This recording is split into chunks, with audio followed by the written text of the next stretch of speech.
So we're a day late from when we usually release our episodes. We wanted to wait until the NHL trade deadline had come and gone. And I don't know about you, but I'm really happy we did because we have a ton of stuff to get through today. It is an arms race in the Atlantic Division right now. Yeah, like it's teams are loading up. Yes, making deals, adding guys, signing guys to long-term contracts, trading away first-round picks, trading away second-round picks, getting rid of, utilizing LTIR. Oh, the Tampa Bay Lightning have just shown the world. Yeah. That's how you win a cup. Yes, exactly. And these teams are doing whatever they have to do to give themselves the best chance to win the Stanley Cup, or in the Leafs case, win a playoff round. What's up, everybody? Welcome to this week's episode of the Talkin' Buds podcast, the post-trade deadline episode. Cheers. Yeah. Going a little classy, mixing it up tonight. Going with the red wine. I'm drinking Busch. Going with the red wine. This is the classiest beer you can buy. Cheers, everybody. So, a lot of stuff to get through. Let's start with the biggest piece of news, unquestionably the biggest piece of news. The Maple Leafs acquire Mark Giordano and Colin Blackwell from the Seattle Kraken in exchange for a 2022 second-round pick, a 2023 second-round pick, and a 2024 third-round pick. Did I say that right? Yes. So, it feels like right from the word go this year, we've been saying the defense isn't good enough. Like it's not there. They need another difference maker back there. They can't just go get another guy. And in Giordano, they get a former captain of the Calgary Flames, of the first captain of the Seattle Kraken, former Norris Trophy winner. How do you feel about the move?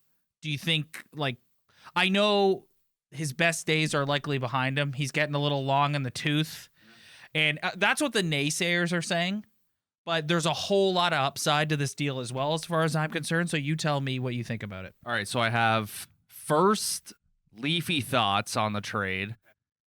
I'm not saying this in a negative way. It's just an observation from me.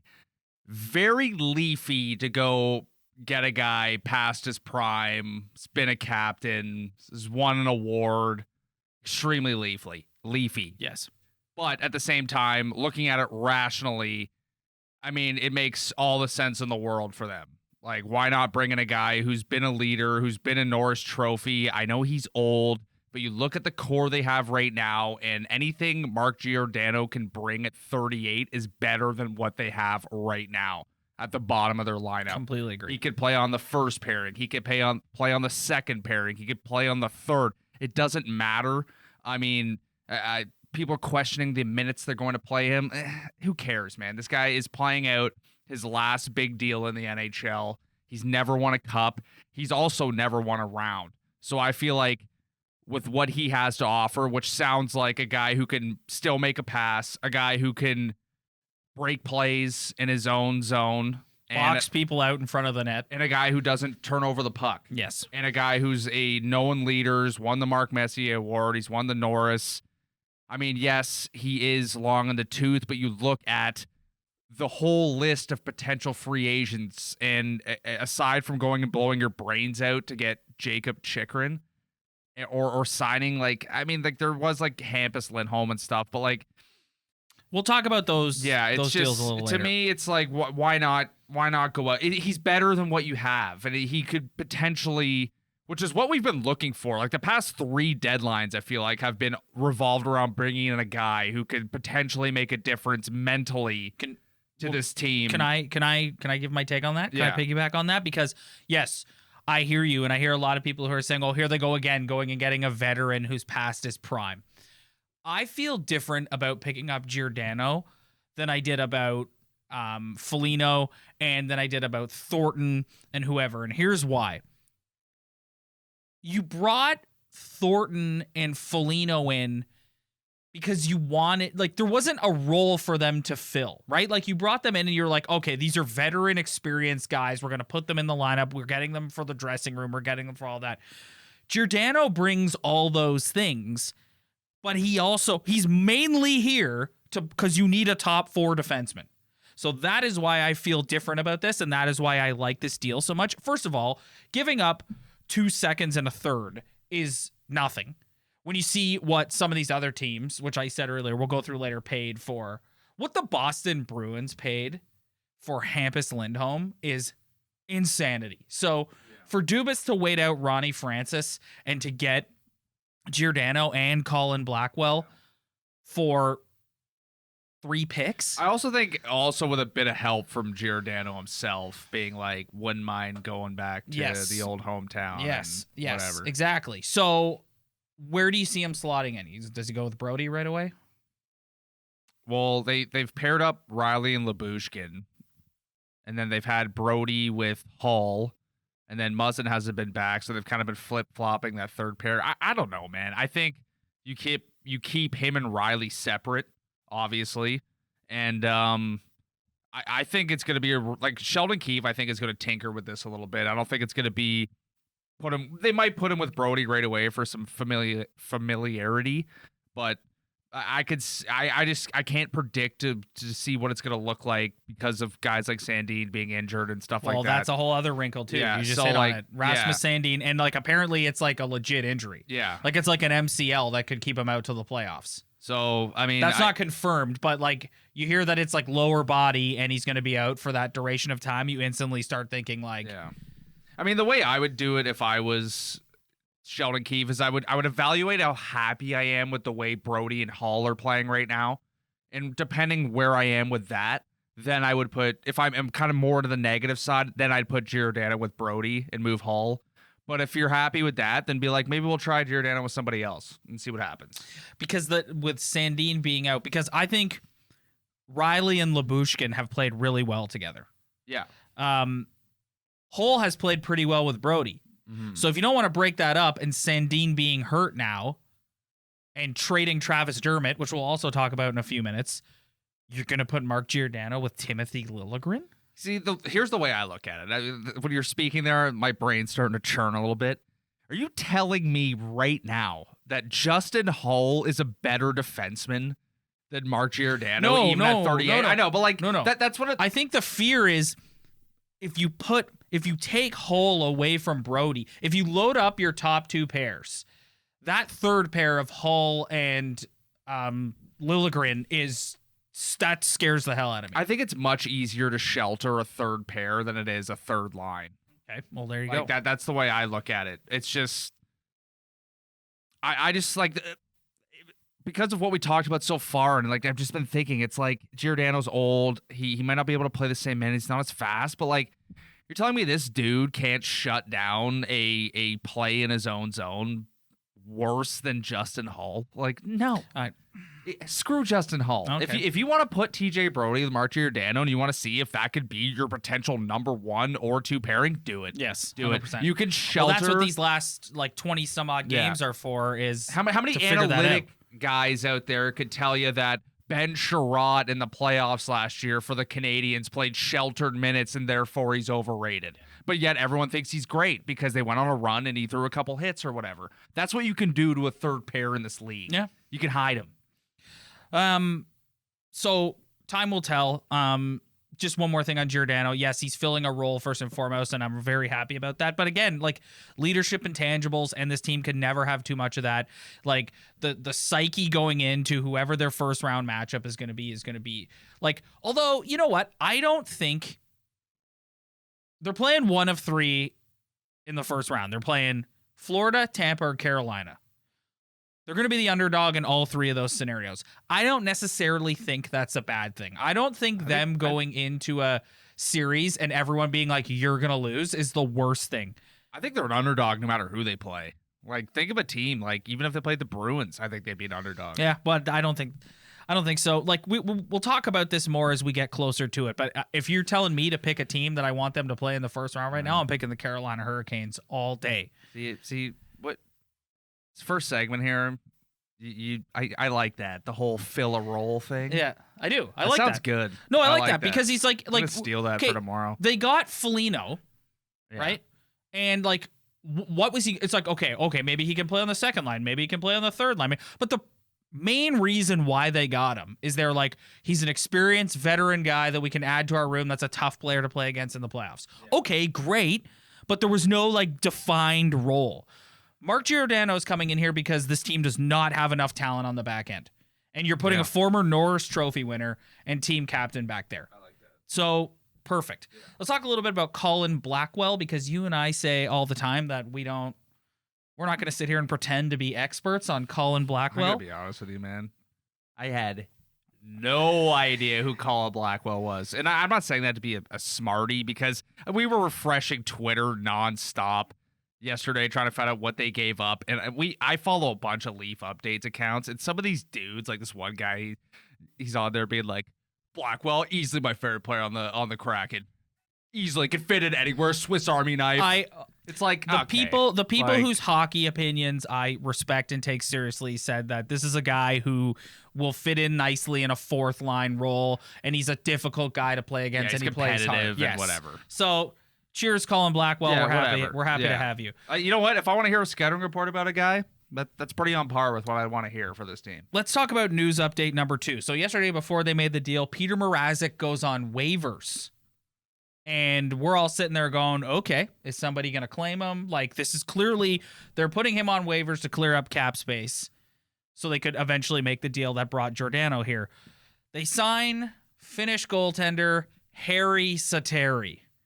And is that you and I are over the moon. Is that the best name 100%. in all of pro sports? You and I and everyone else who does a Maple Leaf podcast are over the moon about being able to talk about Harri Sateri. Harri Sateri. Yeah.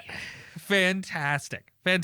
We're saying that right? Yes. Is that how you say it? I heard Harri Satari, but I've heard that's boring. I've heard Harri Sateri way more. Harri Sateri is I've heard so much better. Well, and you know what? God, I am heartbroken. At the end of the day, it doesn't matter because he got claimed by Arizona. So it's that's like a damn shame. Dubas kind of hinted at this today, and I'm starting to agree. Like, everyone just screws around with the Leafs when they put a guy on waivers. And of course, the one guy that they put on waivers that you want someone to claim, and Peter Mrazek, nobody does. So because they're predictable.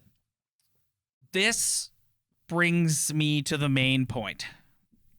They are going to go the rest of the season with the Campbell, Shalgren, and Mrazek trio. I listened to Kyle Dubas on both TSN and Sportsnet Radio today, and he is a guy who is hitching his wagon to Jack Campbell. Like, yes, very much is. He is going to, at the end of the day, whether I think he should get fired or not, whether you think he should get fired or not, he is risking his job. He is putting his job in the hands of Jack Campbell. And his main point of why they didn't make a move for a goalie, even though it leaked that they were talking to Chicago about Fleury, and then he took a shot at the Blackhawks GM today, which is kind of like a wrestling promo. Farce of an organization right now, to be honest with you. So, where was I going with Dubas was like, there's no any other goalie we could get. It's just a lateral move. And I agree with that. Like, Fleury aside is bringing in Semyon Varlamov. That's what we've been talking about for the past couple of weeks. It's like, you hear Fleury's name because that's the only guy you can equate to somebody coming in and making a difference. Everybody else is just a guy. So how do you feel about Jack Campbell, Eric Shalgren, and Peter Mrazek? Well, if I could do my best Dubas impression here, well, the way I see it, Rob, is I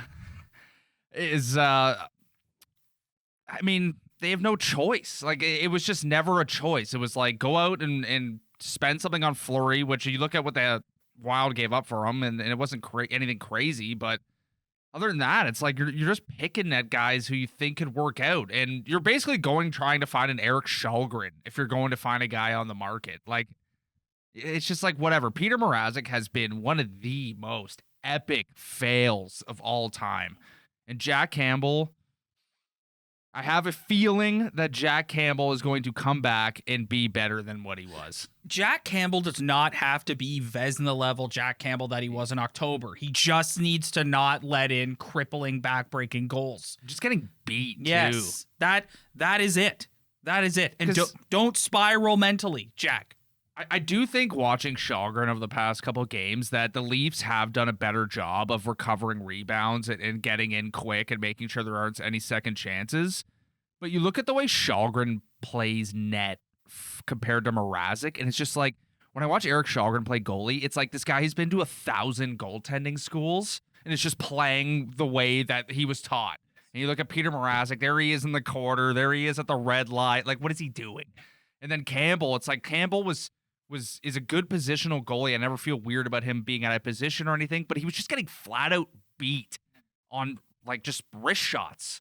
And I think what Dubas said today, that this time for Campbell getting hurt is going to be good for him. I have that's what I've been saying. Sneaky feeling. Yes, he's got to get himself right. Yeah, I got a sneaky feeling that it is actually going to be a good time for him. But I mean, it's still, at the end of the day, you can't feel that comfortable right now with what they have in the net. Like, you just can't. They have an unproven guy. They have a guy who plays goalie all over the ice at the blue line. He's at the I don't know what the hell he's doing.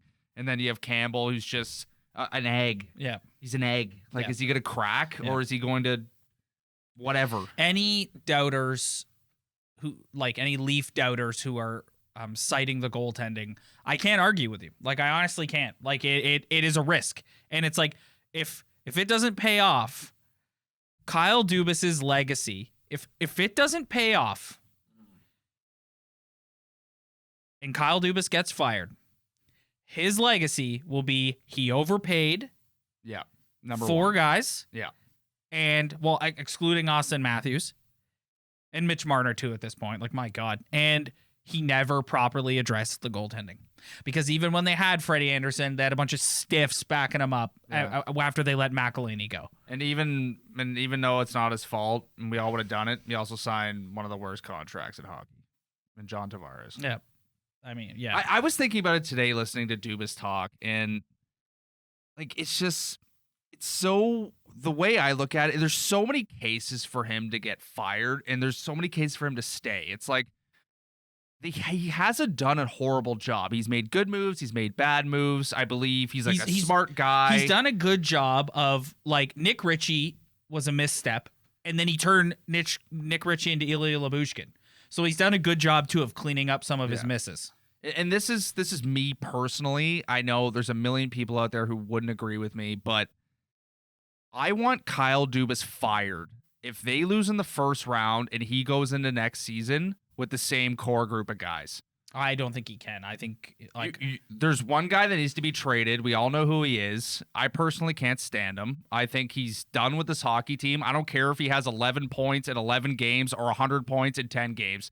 He's not good for this hockey team. I don't care what anybody says. If I think that Dubas goes to the offseason and won't move somebody, I don't want to get sidetracked. I want him fired. I don't want to get sidetracked, but, like, if you're watching us right now and you're somebody who absolutely loves William Nylander, I don't get it. Like, just no, like, just let me say this. Like, Ryan is very vocal and passionate in his feelings towards William Nylander.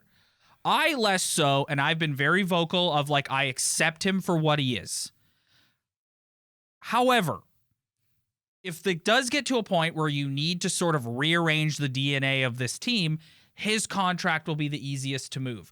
So I'd like to ask you, person who just loves William Nylander till the bitter end, why? Like, why are you so... There are people on the socials who, if you publicly say that you would like to trade William Nylander, jump down your throat. Like, jump down your throat. Everybody's just so extra with this guy. It's either you're kind of on my side where it's like extra, like, for me, he is what he is. He's a guy who will get you 60 to 70 points a year. That's great. A lot of teams need that. Not a lot of guys can do that in this league. But for this team at this moment, given the mix of players they have and where he fits in this lineup, it's no good. It's no good. He can't play with Tavares. Why would you move Marner and Matthews? I think that's an awful idea. I'm not down with that at all. I think it's a terrible idea. Well, like splitting them up? And yes. And what are you going to you're going to make Matthews suffer, putting him with the sleepiest hockey player in the NHL? Like, yeah, he could score a nice goal once in a while or whatever, but like the guy's the sleepiest hockey player in the world. Like there's no two ways about it. Like I don't know. That getting back to my point, if I thought that Dubas could pull a move like that off, I would say keep him. Let him see this through, because I think he's learning through his young age. And like, okay, you change him to the next guy. I would like to know who the next guy is personally. Like, let's not go hire a 70-year-old to run this team. No offense to 70-year-olds, but like, it's just, is Dubas willing to do what is necessary to make this team better if they do fail again, to make them better next season? So that's my problem with him right now. I was going to save this rant till the end, but since we've gone down that road, let's just get it out right now. Trade deadline is come and gone. We know who the team is. We know who the goalies are. Mark Giordano is an awesome addition to this hockey team. I don't see a single negative about it. You're going to go into round one, and you're going to get a tough matchup. I don't really feel bad for you, because you had a clear path to the East Final last year, and you blew it. You blew it. So while I think Mark Giordano will be a great asset to this team, it's all on you, Austin Matthews. It's all on you, Mitch Marner. It's all on you, John Tavares. It's all on you, William Nylander. It's all on you, Morgan Riley. It's all on you, Jack Campbell. You must get this done. And if you have to go into the first round and you have to play last year's Conn Smythe winner and former Vezina Trophy winner in Vasilevsky, you're going to have to figure that out. And like they're all great hockey players. Even like your feelings about Nylander aside, he's got all the skill and talent in the world. And he played well in the playoffs last season. I'm willing to recognize that. The playoffs is about elevating your game. And what have we said on this podcast 100 times? This team struggles when they don't get the time and space to create. And you're going to have to figure out how to win, because you're not going to get that time and space in the playoffs. You're just not. So you're going to have to adapt, and you're going to have to outwork your opponent, and you're going to have to not allow backbreaking goals, Jack Campbell. And that is it now. So we can sit back. We can watch the last, how many games? I don't even know. I keep saying 20, so let's just go with that. 20, yeah, whatever. The last 20 or so games. We can watch it. We can wait and see who their opponent is going to be officially. But at the end of the day, it's all on you guys. And Kyle Dubas, for better or worse, this dude has put all of his eggs in your basket. And he paid all you. And it's it. That's it. You got to do it. You got to do it. It's up to, I mean, the thing I always hear is about how Tampa Bay got Barclay Goodrow and all those guys on the third line to come and spark that team to win a Stanley Cup. No, their top guys set the table. Yes. So guys like that line in particular, could then do what they had to do to help them get over the hump. Yes. Because we can't have another. You're gonna need Alex Kerfoot to score a big goal for you in the playoffs. But you, Austin Matthews, Mitch Marner, John Tavares, William Nylander, you got to do your thing to open it up for Alex Kerfoot or Pierre Engvall or Ilya Mikheyev or David Kampf or Andre Kasha to score that goal. Period. And that is why I am led with the conclusion that you can't split that top line up. The way they're playing right now, I know you want to spread the wealth. I get it. But you're paying someone $11 million. He's got to figure it out, man. Okay, so all right, so I'm gonna rearrange the format now too, because we're talking about the second line. So a lot of rumors about who's going on the other side of that second line. A lot of rumors that they're going to give 19-year-old Matthew Knies a look. Ryan, I got 6'3", 210 pounds to throw at you right here. Yes, he's a 19-year-old kid. He lit it up in the Olympics, and everyone was like going on about how great he looked. He's clearly their top prospect in the organization. Every proposed deal that any team had with the Leafs involved Matthew Knies. And I respect Kyle Dubas for not doing that. So I do think, and yes, he's a 19-year-old kid. He's not going to come in and set the world on fire. But I do think size plays. There is a scenario where this guy, because he's 6'3" and 210, jumps Nick Robertson on the depth chart. And Robertson, the guy who can't even stand up without getting pushed over. And like I do think that'll be, to me, if the storylines that I'm most keen on watching through the last part of the season here is, where does Mark Giordano end up? Who does he end up playing with? Is he on the first pair or second pair? Will Jack Campbell be able to get his life together?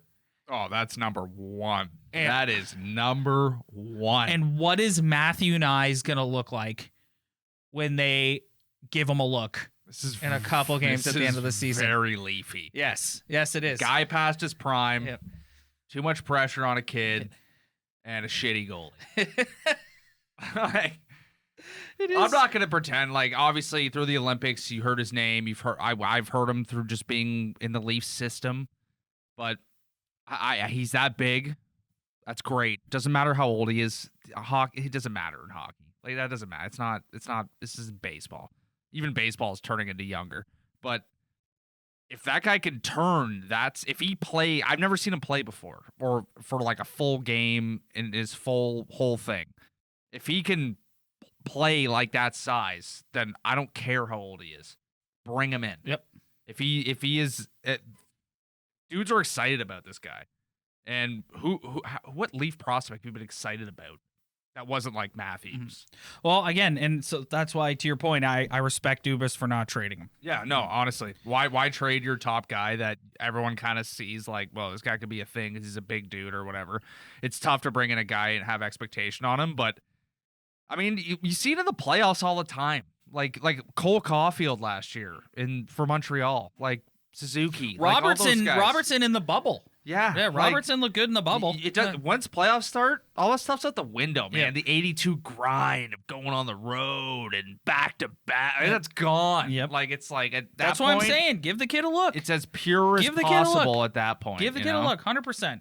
So I don't want to, I don't want to sit here and be like Matthew Knies, No, it's no. That's not at all what I'm doing. I'm saying, I love that he's 6'3". I love that he's 210. I love that he looked good. I love that he looked good in the Olympics. And what is the harm of when his college season ends, sign him to a deal, get him in, let's get him in the lineup. Let's see him and listen, if he comes in and he's lost, and we move on with our lives. Yeah. But if he comes in and he makes an impact, there's an option right there. 6'3", 210 means a lot to me. Yes. Man. It means a lot to me. Yes. I think Nick Robertson's a very skilled hockey player who can skate, who could pass, who can shoot the puck. But I've never, and I'm not over-exaggerating here, maybe Alex Kerfoot's a close second, but I've never seen a hockey player just get pushed off balance off the puck easier than this guy. So that's why 6'3", 210, and which is kind of my point of moving Nylander as well. It's just having anybody at that size who's effective offensively and on a top two line is exactly what this team needs. If I could just have one wish in the world, it'd be to bring a Kachuk brother to this team. Yes. That's what they need. Yes. They need that type of player. Yes, they do. And if this guy, even though he's young, if he can come in of any sort of chance of accomplishing that is huge for this team. They need that on the roster. But we will have measured expectations. Yes. Okay, last but not least, Travis Dermott traded to the Vancouver Canucks. This really sucks now that Sandin's gone, because Dermott would have been my choice to go on the third pair. But by all accounts, Dermott wanted out. They've been shopping him forever. In a world where Sandin's healthy, Sandin just passed him on the depth chart, and he just became kind of redundant. And It's just his media availability after the game on Saturday in Nashville was very much like a farewell sort of press conference, and like just was like, I live my dream playing for this organization and blah blah blah, and like, but I think it's a good move for him. I think he needed a fresh start. Sheldon Keefe very clearly has never been a huge fan. That's been apparent since the moment he took over. And I think he's going to go to Vancouver, and he'll probably get a chance to play in their top 4, and good for him. Yeah, he's a weird case, man. He's a weird case. 2nd round pick. A guy I think they really wanted when they drafted him. I know of him because he's a Newmarket area type of guy, so shout out Newmarket. But yeah, just a dude who had, like, I don't know, I think he had like all the tools. Like, I thought he always could like move the puck well, and I thought he had a tiny bit of edge to his game, and I like the way he kind of just threw the puck around the O-zone too, threw it on net when it was necessary, threw it in the corner when it was appropriate, but unfortunately, it's just like it just never worked out. No, I don't know, man. And you know what? He deserves better than this, but I think a lot of people, when they think of Travis Dermott, will think of the giveaway to the Habs last year. Oh, they had a lot bigger problems than one giveaway. If you think that one giveaway was the problem in that series, just stop watching hockey altogether. All right. Anyways, cheers, Travis Dermott. We wish you all the best. Yeah, all right. honestly. A lot of trades over the last couple of days, but we could go around them. I want to talk about the Atlantic Division specifically. Okay, so the Habs trade Ben Sherratt to the Florida Panthers. The Florida Panthers. No, you don't care about that. That Ben Sherratt. Yeah. So Ben Sherratt goes to fine. Then you tell me which one of these deals moves the needle for you. Ben Sherratt goes to the Panthers. The Lightning get Brandon Hagel, who they're trying to get to play that 3rd line type role that they've had in previous years. Did you hear what John Cooper said today? No. We got Brandon Hagel because he plays the style that we need to win in the playoffs, because when you get into the playoffs, it's a man's game. That yeah. John Cooper knows what he's talking about. And that's what when I looked in that camera and said, it's all on you, fellas. Like, that's what I'm talking about. John Cooper's You're going to go in there, man. You're going to go into that 1st round series against a head coach who is like, do you know who has 2 cups? Yeah. John Cooper. Yeah, I know. You know who could very likely have a 3rd straight? Easily. Yes. So Brandon, but you know why they're so good? Because Braden Point, Victor Hedman, Kucherov, they all show up, man. They all show up, all of them. The Boston Bruins get Hampus Lindholm and pay a king's ransom for him. The Ducks also retain 50% of Lindholm's salary, and then they re-upped Lindholm after that. Yeah. So of those 3 deals, which one moves the needle for you the most? I think the Lightning, because anything the Lightning adds scares the shit out of me, because they have the best goalie in the NHL when it matters. Like, as simple as that. It's like they can go out and add guys on the 3rd line, and they can be effective because their top guys always play like top guys. They have one of the top 5 best defensemen in the world, and they have the best goalie in the world over the last 2 years. Like, that's scary. The Bruins are good enough to, when I look at the Boston Bruins, if the Leafs play them in a 1st round series, it makes me nervous because of the way they play, because it's Boston. They're good enough to win a series against the Leafs. I don't take the Bruins seriously for a second winning the Stanley Cup. No. I don't care who they get. No. I just don't think what they have is good enough anymore. They don't. Who's their goalie's a no name. It's not Tuukka Rask anymore. It's Jeremy Swayman or whatever. So like that, to me, it's like they can go out and add guys. And the thing I really respect about the Boston Bruins is they always strive to be competitive. They're never taking a back seat. They're never rebuilding. They always find a way to stay competitive. It seems there's a clear line in the league in general this year where the teams that are going to get in the playoffs all added pieces, and the teams that know they're out just sold. Yeah. Like the Wild getting Marc-Andre Fleury. The Calgary Flames, who are all of a sudden becoming the favorite. The West is wide open, man. Yeah. Like the East, it's kind of like you got to go through Tampa Bay. Like, simple as that. And you're going to have a couple tough tests along the way. But you look at the West, like, I know everyone is all excited over Colorado, but it's like I think the Colorado Avalanche are just a better version of the Leafs, in my opinion. Like, I don't think they're like they could easily win a Stanley Cup, but they could also go in and do exactly what the Leafs do every year in a round. So it's like that West. I totally get why teams in the West were aggressive because I think both divisions are just wide open. The East is going to be tough, man. Tampa Bay, I don't care who they have, who they've lost. Like they're as good as it gets. Couple things before we get out of here. One, I'm really intrigued to see what these black next gen uniforms look like on Wednesday. That's I'm always down for a new uni, and the Leafs never give you one. No, really. They hardly ever give us one. So like I'm really excited to see that. Yeah. Saturday night in Montreal. Sunday night at home versus the Florida Panthers. I didn't play the Panthers in They haven't played them once all year. I was about to say, have they even played the Panthers? Tuesday night in Boston.